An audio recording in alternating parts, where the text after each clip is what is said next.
This is the left hand of Dynamite for grade 3. So we're on D and A below middle C. You hold these two, then you slide in, put your 2 on G and thumb on B flat.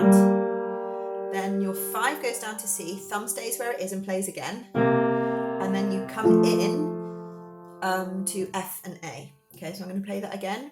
1, 2, 1, 2, 1, 2, quick.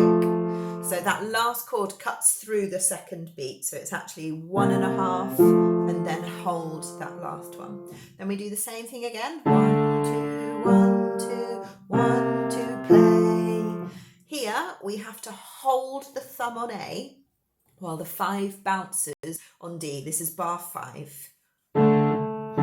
Can you see my thumb is staying on? Now 2 and 1, so these are the same notes that were at the beginning, G and B flat. This time I'm holding my thumb and bouncing the 2 on G. Then 5 goes down to C, thumb stays on B flat, hold the thumb, bounce the 5. Then we come in to A and F, hold the thumb again, repeat the 2 on F, and then it actually goes 2, 5. Okay, so I'm going to play bar 7 and 8 again.